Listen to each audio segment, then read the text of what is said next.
Bonjour à tous, bonjour à toutes. Je suis ravi d'être avec vous pour cette seconde édition du Tech Fest. J'étais l'an dernier sur la première édition et notamment on avait parlé d'hydrogène. Donc Mathieu l'a dit, Thierry Dutillois, je suis le directeur régional Auvergne-Rhône-Alpes de Total Énergie depuis un peu plus d'1 an. Je sillonne ce territoire d'Aurillac à l'Argentière, de Vichy à Bourg-en-Bresse, mais également Clermont-Ferrand, Saint-Étienne, Lyon et Grenoble, nos métropoles. Et il y a une chose qui est marquante, c'est la diversité des territoires et c'est de ces sujets de diversité et des réponses dont je vais vous parler. De décarbonation, nous parlons d'innovation et bien sûr, ce qui est au cœur de cette deuxième édition du Tech Fest, le rôle des startups et cette connexion entre des grands groupes et le monde des startups pour relever cette ambition climat 2050. Diversité des territoires, nous parlons beaucoup des métropoles, de la décarbonation des métropoles, mais moi en tant que Clermontois, il est évident que pour moi Auvergne-Rhône-Alpes c'est d'abord de la ruralité, mais également Auvergne-Rhône-Alpes se caractérise par ses montagnes, à la fois la moyenne montagne, je dirais, du Massif central, mais également la haute montagne telle que vous la connaissez ici, au cœur, et Grenoble étant la capitale des Alpes, donc vous êtes bien au fait de cela. C'est également une région qui est traversée par des grands fleuves, bien sûr le Rhône, et tous ces éléments-là donnent cette diversité au territoire. Quand on parle de décarbonation sur ce territoire-là, et vous le savez, c'est l'ambition d'une réindustrialisation durable. Réindustrialisation durable parce que la région est marquée par ses bassins industriels, notamment autour de la chimie, et donc il y a cet enjeu de décarboner ce secteur d'activité, mais également la réindustrialisation durable au sens de réduire les émissions importées et de redévelopper le tissu industriel, et bien sûr avec plus d'énergie mais moins d'émissions, et c'est toute la quadrature qu'il faut relever. Pour autant, le premier poste d'émission en région Auvergne-Rhône-Alpes, et ce sont finalement les conclusions de la conférence des parties Auvergne-Rhône-Alpes qui a été menée, qui a été restituée la semaine dernière, ce sont les transports, puisque c'est 30% des émissions de CO2. Et là aussi, l'enjeu de les appréhender dans leur diversité.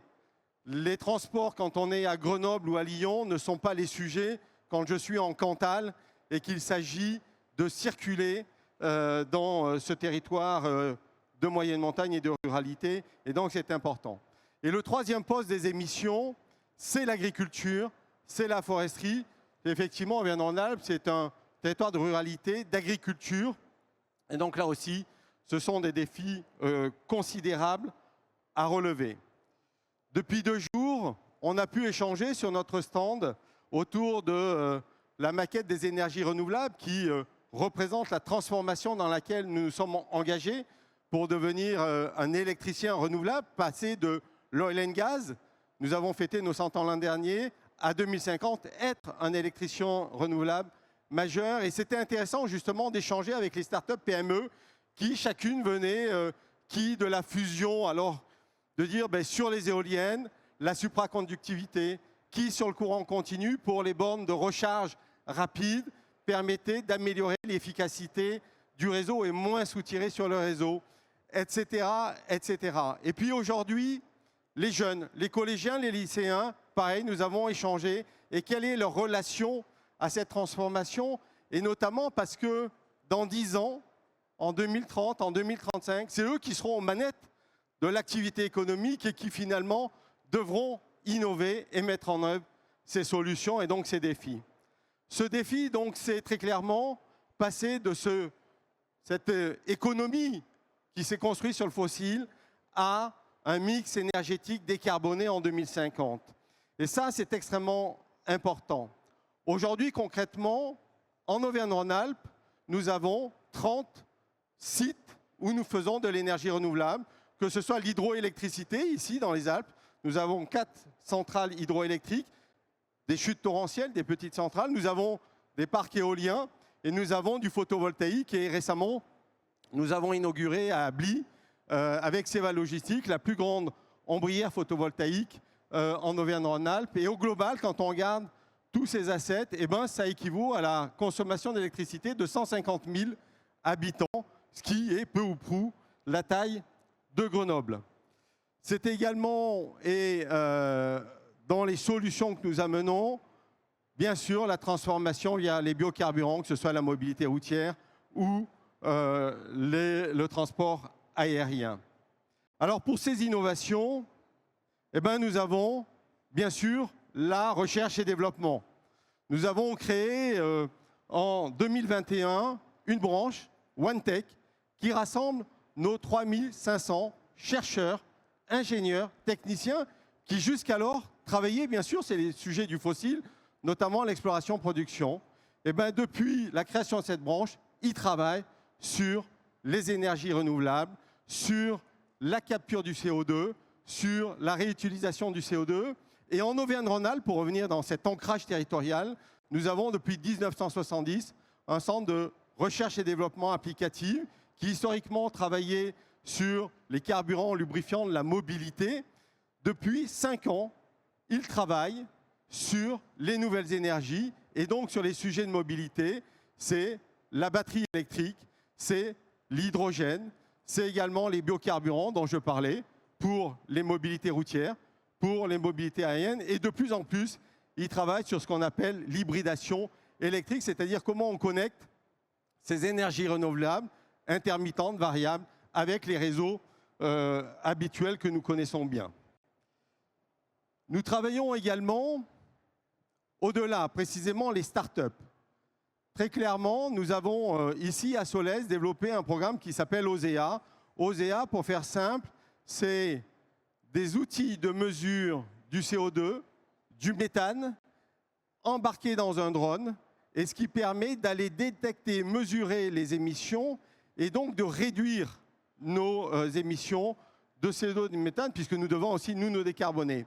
Et le lien ici, c'est que nous avons développé cette solution avec le CNRS, avec l'Université de Reims Champagne-Ardenne et également avec une start-up qui a fourni le drone. Et aujourd'hui, c'est une solution que nous mettons à disposition dans le monde entier au service des acteurs pour être plus efficace dans cette chasse au méthane qui, vous le savez, a un coefficient de réchauffement 25 fois plus important que le CO2. Donc c'est un enjeu stratégique majeur.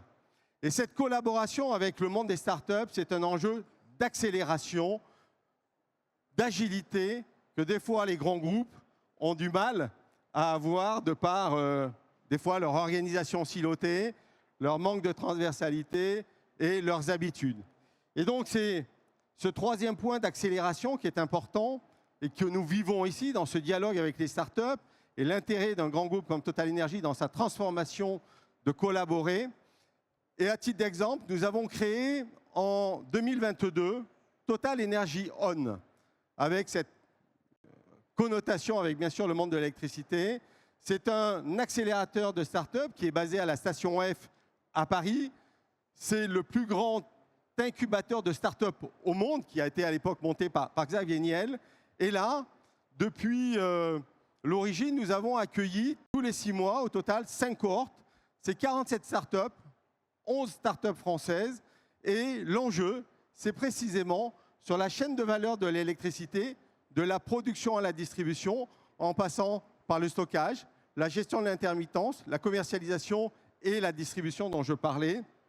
Trouver des startups qui nous permettent d'accélérer la maturité de l'écosystème de l'électricité renouvelable et nous-mêmes d'en profiter.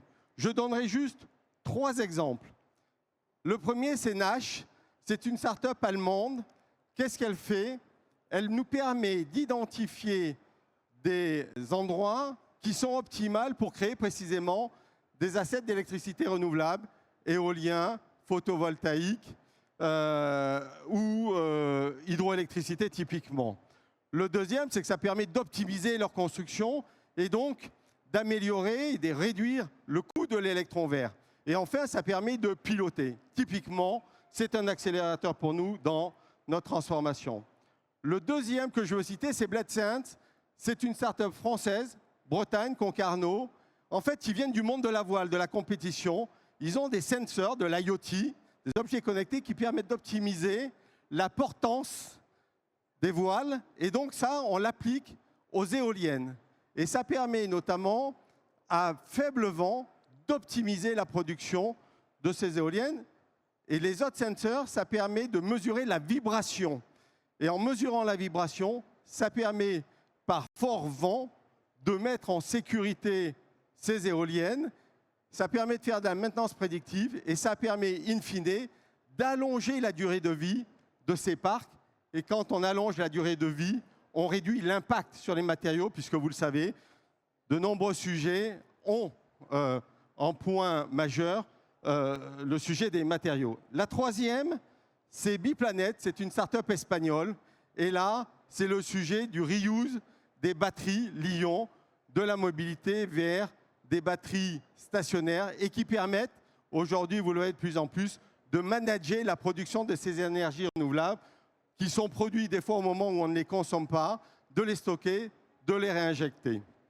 Et donc, vous voyez bien ces synergies entre ce grand groupe qui se transforme et le monde des startups qui apportent leur agilité, leur créativité, leur diversité et fondamentalement, ça nous permet d'accélérer vers cette ambition climat, cette transition énergétique. Et au cœur de ce festival, de cette deuxième édition, c'est là où on voit bien, et je reprendrai la signature, célébrons le meilleur de la technologie, ensemble. On a parlé de coopération, de co-construction, et fondamentalement, c'était mon message de dire, c'est ensemble, grand groupe, start-up, l'ensemble des acteurs d'un territoire, dans ses diversités, que nous arriverons à délivrer cette ambition climat. Je vous remercie pour votre écoute et je vous souhaite une bonne fin de salon et à l'année prochaine. Merci.